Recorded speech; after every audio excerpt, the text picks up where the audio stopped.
by giving women the platform and the voice that they deserve. There's never been a better moment than right now. The 19th is the newsroom that we've been waiting for.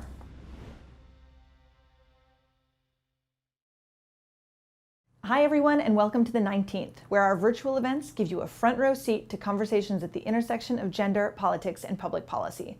I'm Emily Ramshaw, the co-founder and CEO of the 19th, a nonprofit newsroom that launched in August with gender equity at its core.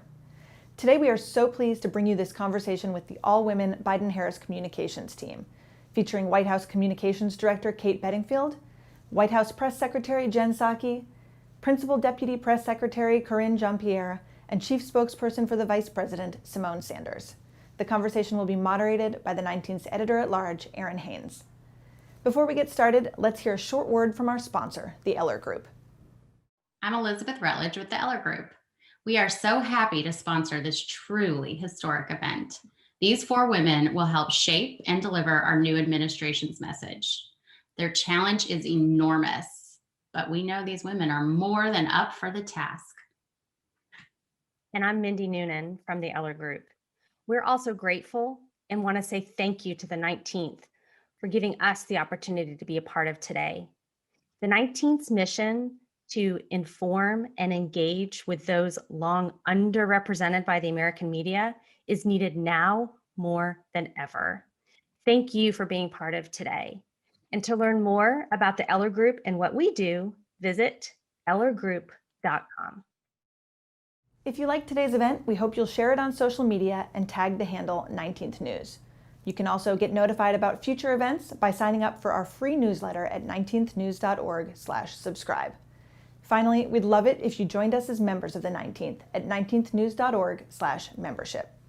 Now I'd like to welcome Errin Haines to kick off today's conversation. Thanks, Emily. I'm Errin Haines, Editor-at-Large for the 19th, and joining me are a group of women I expect to hear a lot from over the next 4 years, as they are now among the communications team for the newly inaugurated administration of President Joe Biden and Vice President Kamala Harris. I will take a second to briefly introduce them before we get started. We have Kate Bedingfield, who served as Deputy Campaign Manager and Communications Director for the Biden-Harris campaign. She previously served as Communications Director for Vice President Joe Biden.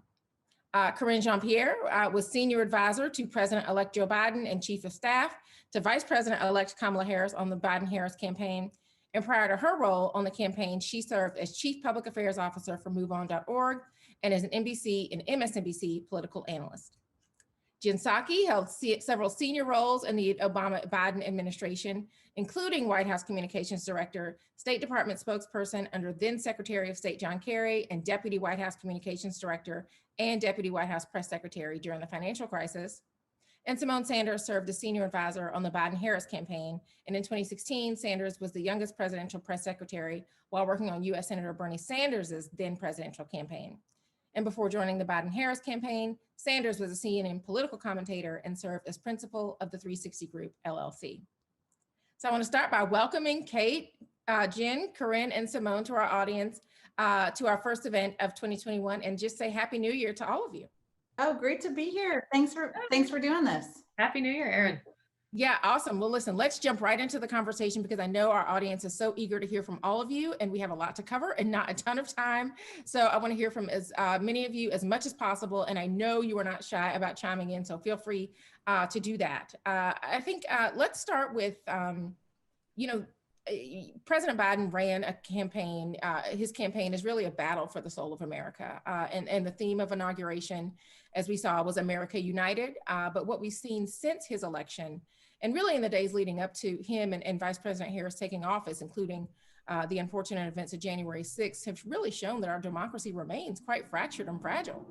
And so I want to start by asking how you see your roles, each of you, in helping to carry out the president's message of unity and healing and the vice president's message in a country where there are many voters who are frankly still questioning the legitimacy of the 2020 election results, including some who were willing to storm the Capitol in a deadly insurrection to prevent President Biden from taking office. Jen, let's start with you.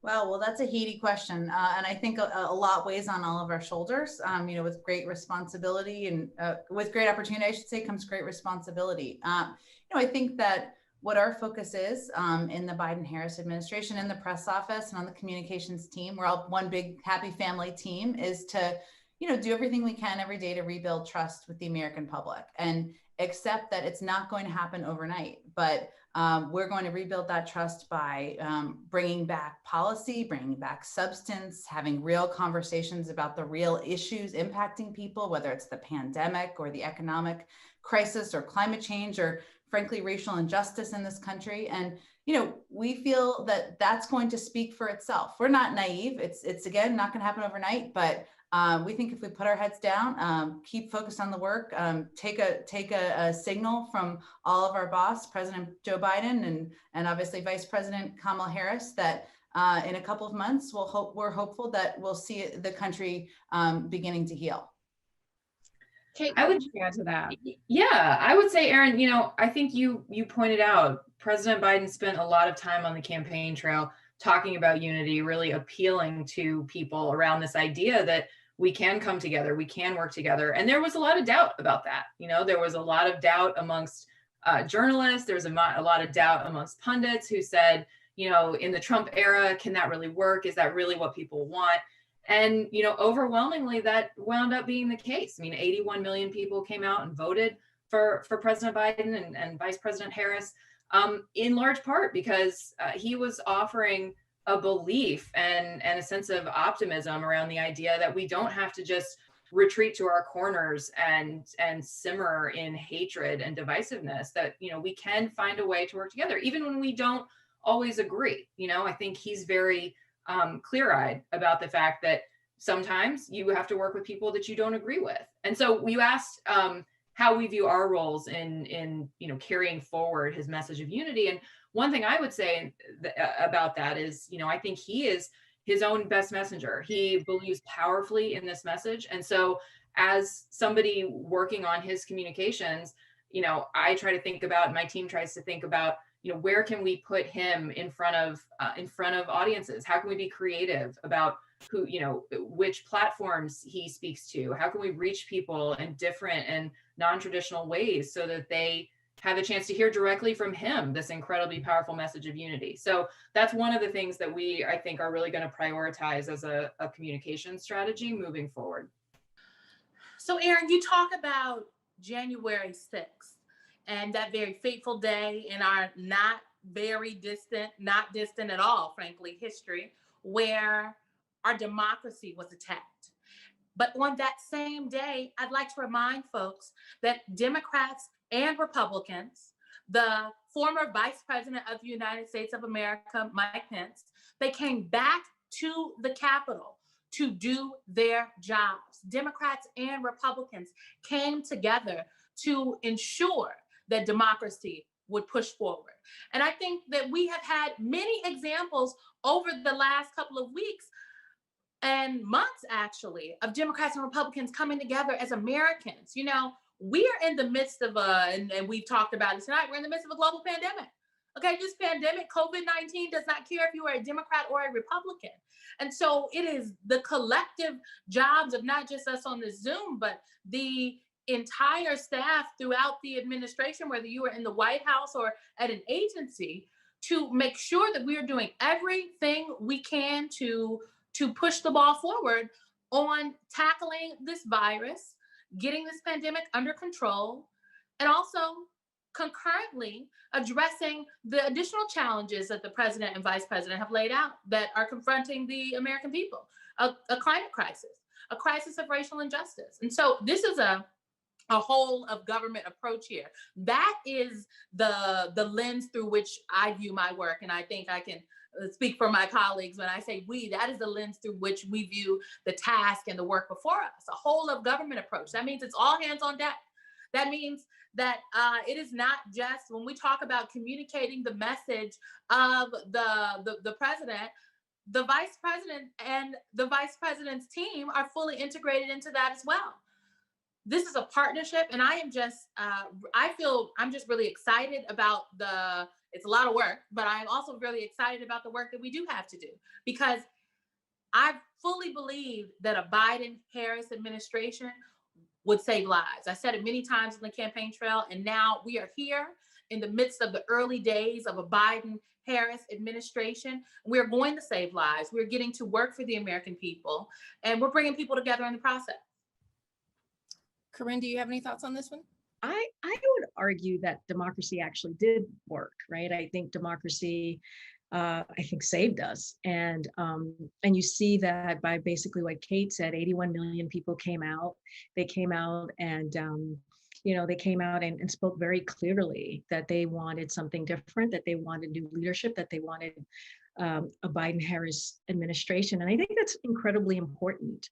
And you think about the inauguration and the message of uniting America, right? And that was something that Joe Biden and Kamala Harris decided on before January 6th. And it's pretty much what Kate was saying as well, is, Joe Biden is an optimist, right? He believes in bringing people together, and he believes that, we can do that. And so I think when you look at what happened in November, 81 million people, you think about, what's ahead, and the work that we have to get done. And like I said, I'm not going to be Pollyannish about it, but I think that there's reason to be optimistic, and I think that's incredibly important. And when I think about my role, Jen and I kind of joke and we say we're partners in truth, and I think that's really important. After the last several years, it's important, I think, as our office is like spokespeople, to make sure that we bring that back into the White House, and make sure that we are communicating all of the work that the Biden-Harris administration is going to do. And you heard Joe Biden talk about this all the time, about the 4 crises, and all the work that we have to do around that, which is racial justice, economy, COVID, climate change. And I think that's heavy. That's a heavy load that we have. And so I think our office is, going to make sure that message gets out to the people. But like Kate said as well, I think Joe Biden is indeed the best messenger, but I think bringing back truth, connecting with the American people, and with Joe Biden at the helm, I think that's critical in particular, these next several weeks. Absolutely. Karine, you actually bring me to my next point. And the idea of partners in truth is definitely an interesting approach to think about as you all prepare to take these roles, because, misinformation has been such a corrosive force in our politics, as we've seen in the past 4 years, in our politics, our democracy, and our society. And I know that that's a challenge that you all will face at the podium and elsewhere as you attempt to do your jobs. And so I want to hear from you and from Jen about your plans specifically for building credibility with the American people. And I wonder if you can give really kind of tactical examples for how you plan to approach this challenge. Sure. I mean, I can start, Karine, unless do you want to start?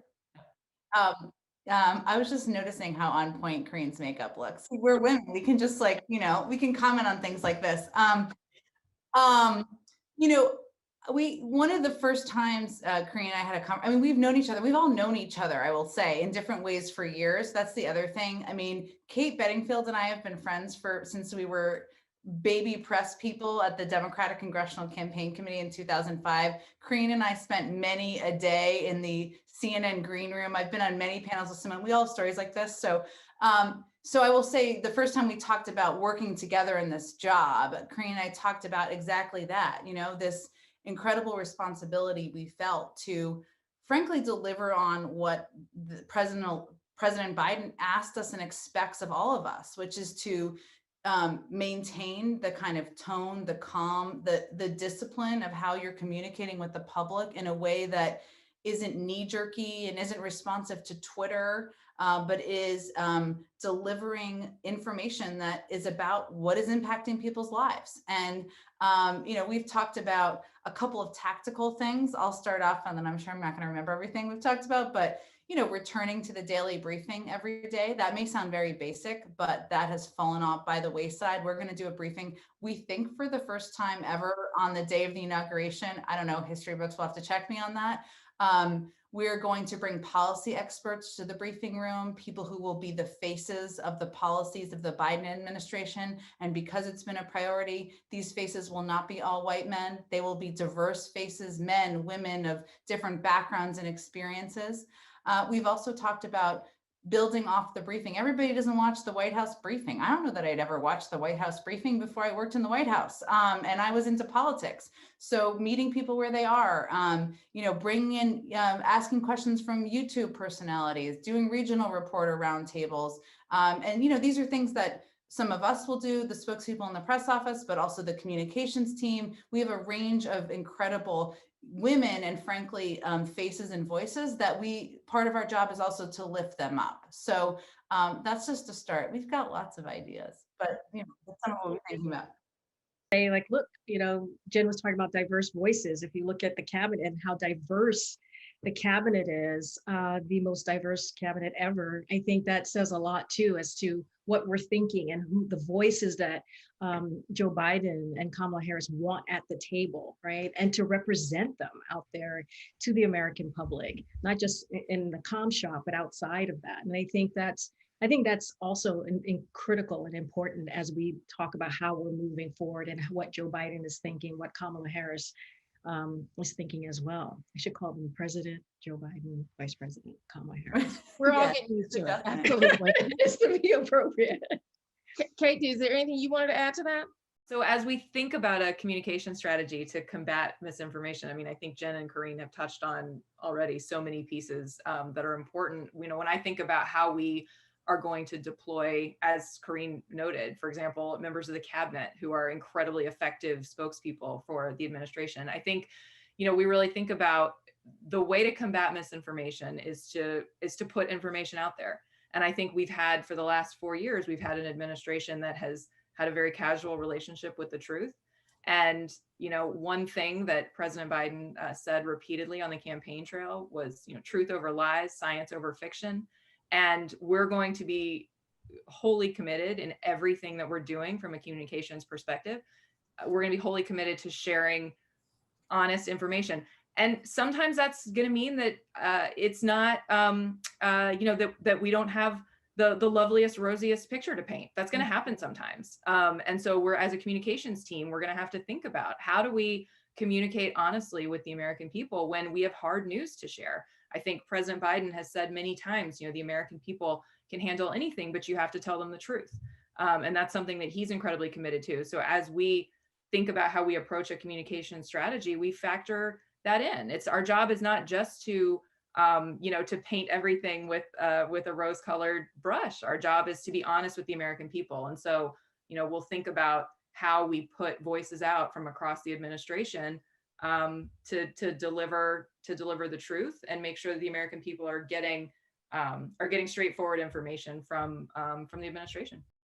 Yeah, all good points. I want to pick up on something that I think we have to address in this messaging piece, which is the role of social media, which obviously had such an outsized role in the last administration, as former President Trump used the medium as his primary means of communication with the American people in the media before he was permanently banned from his primary source of interacting with Americans. So I'm just wondering, for this administration, what will be the role of social media for President Biden and Vice President Harris? I mean, can we expect to see them with a robust Twitter presence?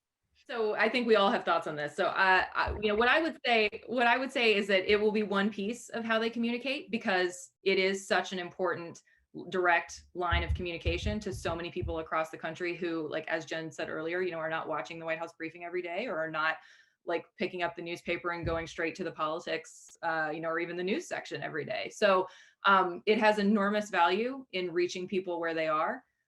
So it will absolutely be one important piece of our strategy. I think it's safe to say that you can expect that President Biden is not going to be breaking news at 1 a.m. on Twitter. So everybody can just take a deep breath and take a step back. And the one thing I'd say before I let Jen and Karine jump in with their thoughts too is, we thought about this on the campaign. And this is not something I can take credit for at all. This was the brainchild of Rob Flaherty, our digital director, and many other incredibly smart people in the campaign, who thought about our social media presence as a battle for the soul of the internet. Trump gathered so many followers and generated so many clicks by putting forth this really divisive, often hate-filled, kind of shock content almost. And so, we were never going to try to outdo him in that. That's not true to who President Biden is. And so our social media strategy on the campaign was really about, putting forward things that made people want to engage with us, things that made people feel optimistic. We thought a lot about our messaging in social media as being, putting out there a sort of a beacon of hope and optimism. And that actually wound up being a really effective strategy because people were really looking for, they really wanted to latch on to content that made them feel hopeful about the future. So just as we think about our voice on social media, that's one way that we think about our overarching messaging. Well, Karine and Jen, to Kate's point, then, I mean, it is now obviously President Trump is off of Twitter, but do you all still see yourselves now that you're governing in a battle for the soul of the internet? And if so, what are the tactics for winning that battle? I just wanted to add to, just while it's on my mind, what Kate was saying. I think, and I think this will go to your question, Errin, I think the beauty about the way we use social media, the incredibly talented digital team, was that everything that you saw coming out from the campaign and now the White House was in his voice, was in President Joe Biden's voice. It really represented who he was, which is the optimism, right? Which is talking really directly to the American people and connecting, right? It's almost like connecting beyond social media. And hitting them with like real stories and connecting them with his stories. And I think that's the difference, right? That is the difference of what we've seen the last 4 years. And it goes back to your original, how you started this conversation, Errin, talking about the soul of the nation, right? I mean, we're talking about, President Biden, who when he started this campaign, he talked about a moment, a historical moment in this country where we felt like the soul of the nation was at risk, right? He felt that so much so that he decided to run for president. And so I think that's what you feel. I really do. I feel like that's what you feel when you see the social media coming out from Biden's, Twitter or where have you. And I think that matters. I think it matters how you present that voice. It matters how you speak to the people. And I think that's what you're going to continue to see. And I think that's a key tactic, right? How are you communicating that message and how you're using the voice of the person who's the leader of the free world, right? Which is really critical and which is really key, especially in this moment as we're trying to reunite and bring the country together. Jen, did you have a chance to weigh in on that? Well, I would just add, I mean, look, we all have a lot of thoughts on social media, but one of the things that I've worked on during the transition is the confirmations process for cabinet nominees and kind of announcing them and stuff. And getting to know these people and personalities, there's some really remarkable and incredible people. And I'm just going to use one example, Linda Thomas Greenfield, who is the nominee to be our UN ambassador. This is an incredible woman who grew up in Louisiana. She talks about gumbo diplomacy. She was in the State Department as a Foreign Service officer, high ranking for 35 years.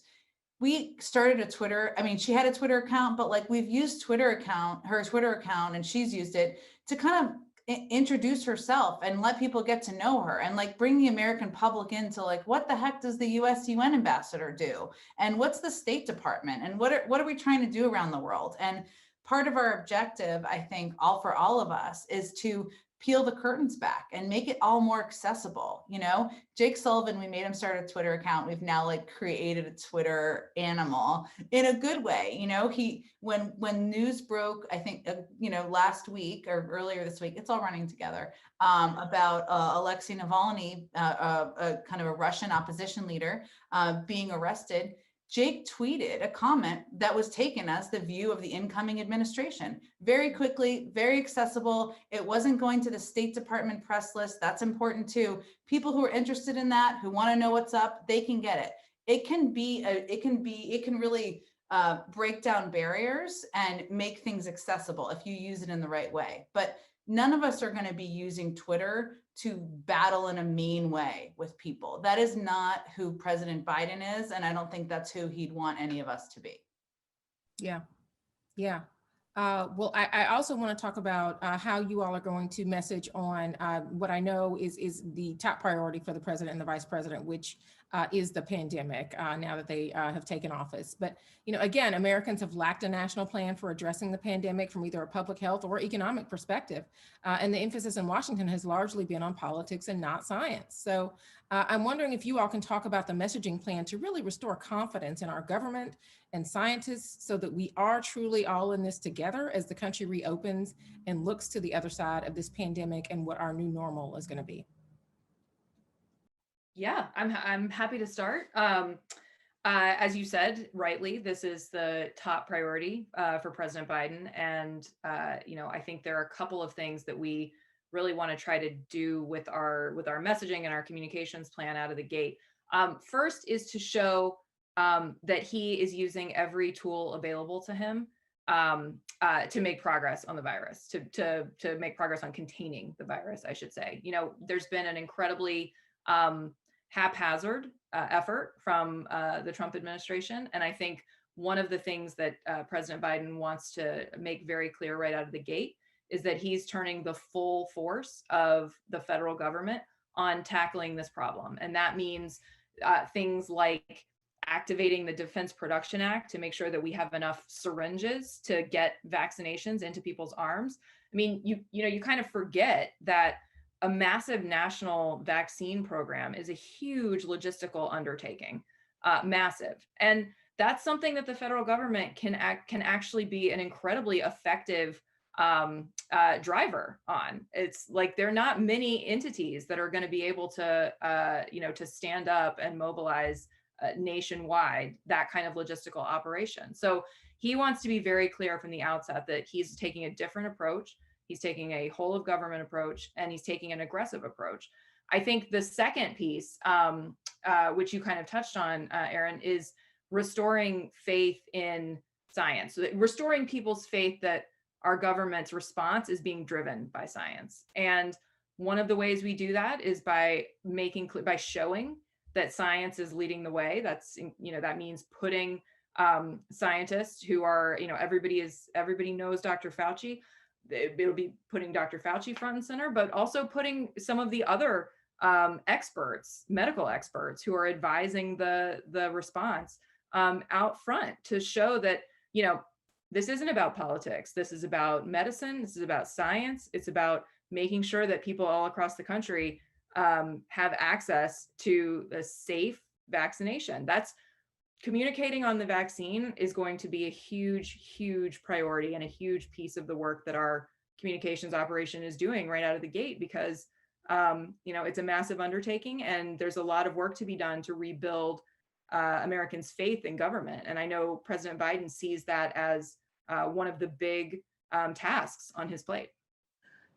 Prior to inauguration, the president laid out the American Rescue Plan.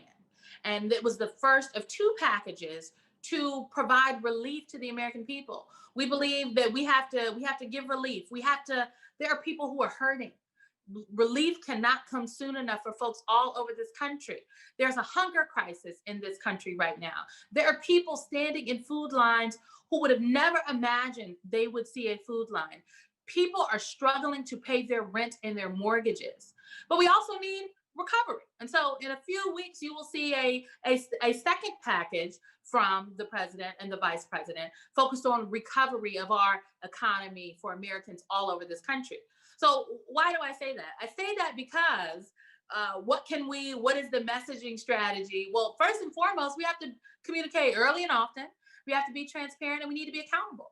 And that is what we have done through the course of our transition.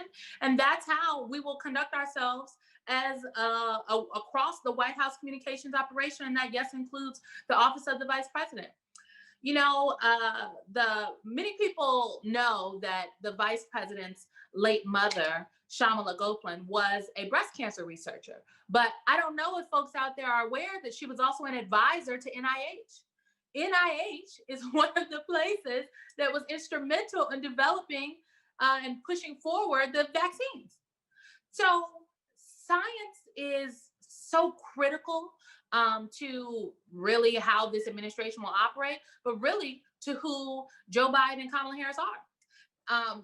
I hope, I don't know if people got a chance to watch, but about a week before, a little under a week before inauguration, the final time we were at the Queen in Wilmington, Delaware, doing one of our cabinet announcements for the president and vice president, it was the science slate. It was the science team. And if you look at the footage from that particular event, from both the president and the vice president, I think it was the most excited they had been throughout the entirety of the rollout. I think the science was so important to them because the American people have experienced an administration over the last 4 years that did not center the scientists, that did not center the facts, that did not center the work of the experts. And if we're going to get out of this dark winter, if we're going to turn the corner, if we're going to get our kids back in school, our teachers back into the classroom, if businesses are going to operate safely, if people want to take off their masks, we want to get on the other side of this pandemic, we have to listen to the scientists. Yeah. I want to ask now, you mentioned former President Trump, he got nearly 75 million votes, left office with the support of a lot of voters. And it doesn't appear that he will do what his predecessors have done and kind of quietly defer to his successor. So I'm wondering how much the new administration and specifically all of you from your platforms engage with news about the former president. I mean, how do you respond to questions about Trump or what he's doing out of office? The truth is, we just don't spend a lot of time talking about Donald Trump or thinking about him internally. I mean, obviously, these lovely ladies worked their heart and soul out on the campaign, and that extended for far too long. But there's a lot on our plates in government. I will say most internal calls we have, we don't talk about Trump at all, the majority of them. And so, you're right. We're going to have to navigate when there are things that are said or contemplated. Right now, he obviously over the last couple of days, I should say, he had, he still had the platform of government, and it put us in a position where we had to respond if there was something that wasn't consistent with the policies that we were going to take when President Biden and Vice President Harris took office. But I think we spend a far less time thinking about Donald Trump than I think the media or maybe some in the public may think we do. I also want to ask, I mean, Karine, you brought up, the, kind of 4 crises that President Biden and Vice President Harris identified that they inherit upon taking office. Can you also talk about the messaging plan to really address the other pandemic in this country, which is systemic racism and inequality, which we've seen during the pandemic, but obviously were longstanding issues that were brought to the fore in this global public health crisis. But what is the messaging plan to address this? This is something that President Biden has seemed very sincere about, and we know that Vice President Harris has also talked about the need to speak truth about racial inequality in America. Yeah, I mean, so much so, as you mentioned, they call it, they call it out, and they say racial equity is indeed a crisis. And, especially coming out of the movement, what we saw over the summer, I think it was important to start talking about it. And so President Biden did that. He talked about racial equity, systemic racism. And I think what we're going to see, if you think about COVID, as Kate was just talking about it, last week he talked about how he said that he's going to talk about the good news and the bad news, right? When it comes to COVID, he's not going to lie. He's going to be very honest and upfront. And he said at the center of it, it's going to be about equity, right? And I think when you think about racial equity, right, you're talking about equity across the board, and how because it shouldn't be siloed, right? It should be everything that you do, right? The economy, COVID, climate change, even housing, education. And I think that is, it's not even, I know that's kind of the lens, that's the lens that President Biden sees this. And so does Vice President Harris. They understand that we have to do this in a holistic way, in a big way. And so as we move forward these next couple of weeks, we'll be talking a lot more about the specifics that the Biden-Harris administration is going to be doing on dealing with something that is so massive, and it's going to take some time, right? You can't talk about systemic racism and say you're going to fix it even in a first term, right? This is something that is going to take a long time, and you got to begin and you got to start the process. And the good thing is it's going to start from the federal government. They're going to show leadership, and I think that's really key. And hopefully it'll permeate down. But yeah, it is a heavy lift. But I couldn't be prouder working for an administration that is putting that front and center in a very, very real way. And I think there will be a lot more to come. Yeah. Well, the country is going to be seeing now for the first time a woman as the second most powerful person in America. And I just wonder from you all, how Vice President Harris's media strategy compares to President Biden's. I mean, are there distinct messages for each role, and are there gender considerations that go into that? What do you think the learning curve is for the American people in normalizing her leadership? I think the first most important thing to understand, and I know that the thing that President Biden wants to convey, is that their working relationship is a partnership. I mean, there's arguably nobody in the world who knows more about what it takes to be a good vice president than Joe Biden. And he chose Kamala Harris because he saw in her the things that he knew he would want with him in the White House, in the trenches, in moments of crisis. And that's why he chose her.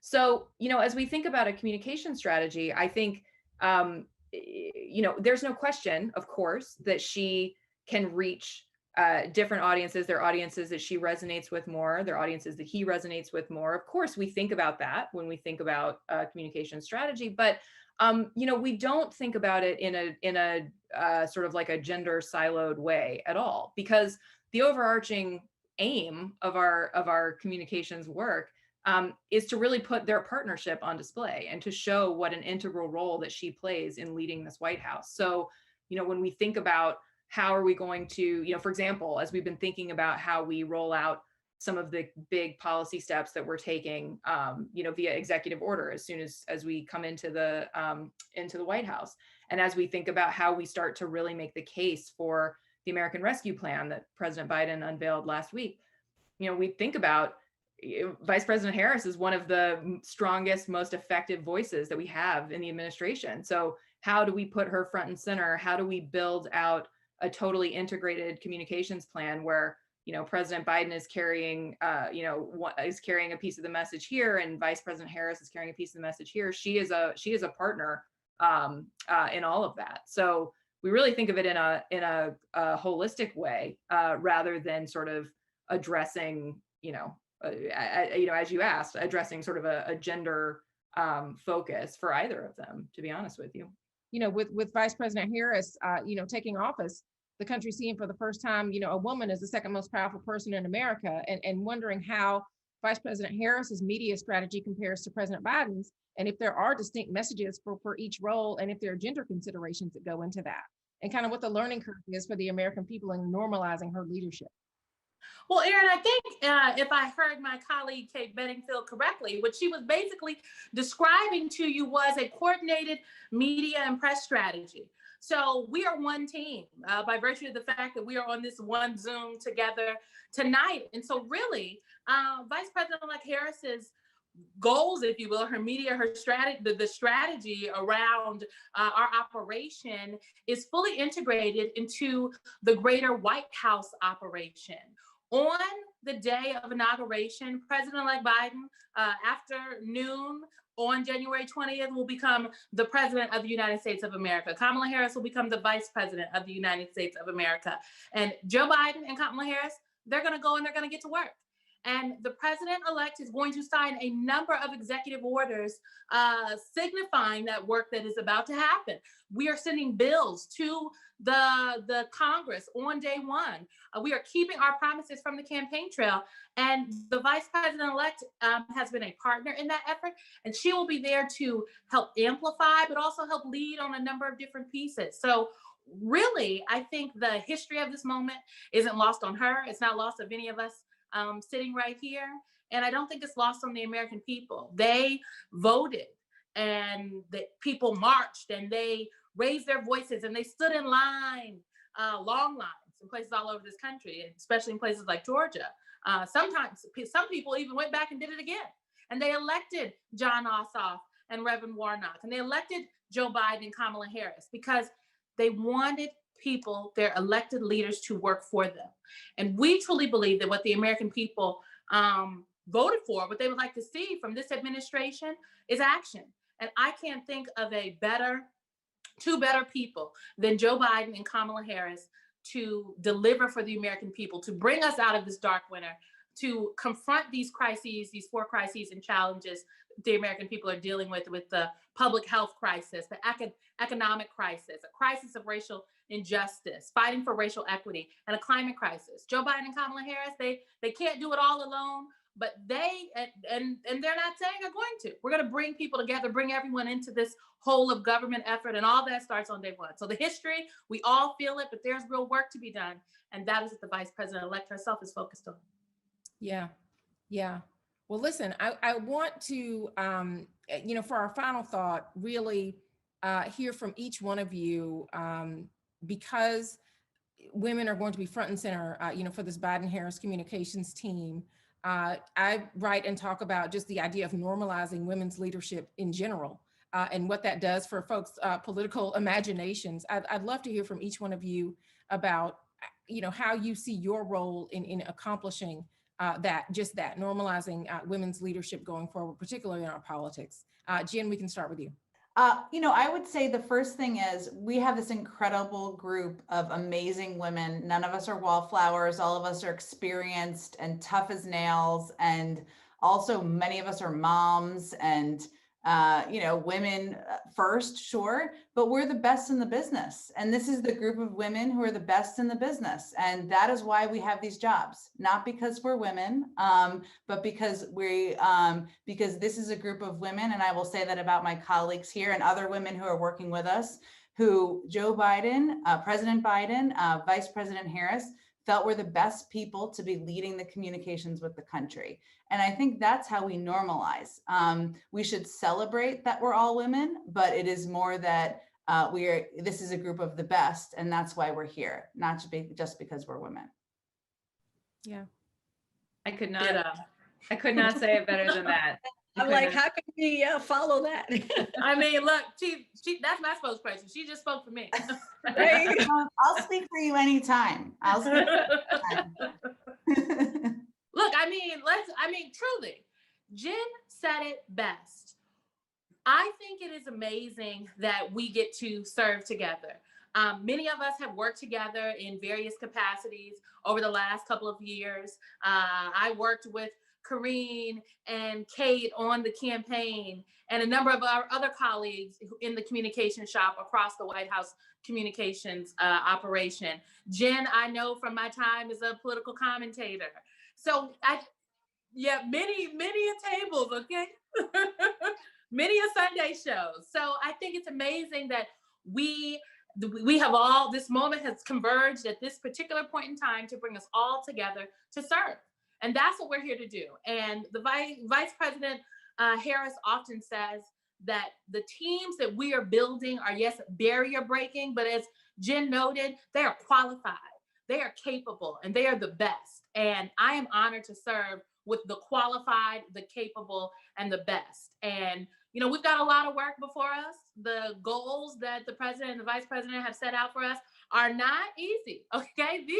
This is real work. This is gonna take real coordination, a whole of government approach. And it's going to take us working together early mornings and long nights. But I can't think of a better group of qualified, capable, barrier-breaking people to do it with than the folks right here on this Zoom and the folks across the teams that we have built in the White House communications operations. Yes, yes. And I have to say, just listening to you both, I mean, it does sound like, though, there is something to the idea, and certainly this is something that we believe at the 19th, of strength in numbers, right? Like not having to be the only one in the room. That's something that is no longer going to be true, for you all in this communications team. Am I right in thinking that is a sentiment that is not lost on you all? I think it's more, I will say that, like Symone was saying, we work together. It's like, when I think of my like partnership with Symone, I think of us in a debate spin room, like just, going at it with every reporter under the sun after a debate. So I think it's about the fact that we form those bonds and that trust working together. And that's true for all, as we've said, that's true for all four of us on this Zoom. So to me, it's actually less about the idea that, because we're all women, there's strength in numbers, and more about the fact that, it's kind of secondary in some ways that we're women. It's that we've been in these roles together. We've built these bonds over the course of our careers, which I think for women is important. That's, that to me, it's less about the fact that like all four of us here are women, and more about the fact that all four of us have worked together across the course of our careers, which, for men, that's like, that's routine, right? For women, it's less true. It's becoming more and more true. But it's less true that women have these long histories together. And so to me, that's one of the things that's most exciting about us being together in these senior leadership roles, is that we also have this history together, which, for women, I think it's becoming more and more common, as it should. But that's something that men have kind of always had in the workplace. And so it's really exciting to have that with these women. Yeah, I just want to add that, I think just like Jen said, I think we're in these roles because we're the best of the best. And the bonus is that we're women, which is fantastic and wonderful. And I think because of that, this is going to be the norm, or it should be the norm, right? And I think that's incredibly important. But I also wanted to add, there is a point here about being purposeful, right? And having, and really being thoughtful. And what I mean by that is, if you go back and Kate and Symone could talk about this much better than I can, but when you go back to March, when Joe Biden said, I'm going to select a woman vice president, like that's purposeful. And I think we need that, right? We need for people to actually think about it, but like, okay, you know what? We need to represent the country. When he talked about, I'm going to pick the first Black woman Supreme Court justice, like that's important. That's purposeful. When Biden and Harris during the transition are building out their team, and they're making sure there is like as many women, if not more, as men. And I think that's really important too. And being purposeful comes with leadership. And so, yes, we're here because we're talented and we're the best at our jobs. But I think also when you think about, it's important for men, right, who have that leadership, to be purposeful and to think in that way, and to help us normalize how this is supposed to look or can look. And I think that's incredibly important as well. Yeah, absolutely. Well, I think that we could not be ending this on a better note. Representation absolutely matters. Thank you so much to all of you. And also, I'll continue to be in touch with you as this administration, gets underway and continues to take shape. And thanks to all of you for watching and for your thoughtful questions. A recording of today's event will be available on all of our 19 social platforms. Take care and stay safe, everyone. Best wishes for a better 2021. Thanks to all 5 of these powerful women for this extraordinary conversation, and thanks to all of you for tuning in. We also want to thank the Eller Group, our sponsor, for making today's event possible. A reminder that you can get notified about future events, including a February event on the political power of Black women, by signing up for our free newsletter at 19thnews.org/subscribe. I also want to make sure you know that the 19th is a member-supported newsroom, and your contributions make this programming possible. We'd love it if you join as a member of the 19th at 19thnews.org/membership. We can't wait to see you all back here in February.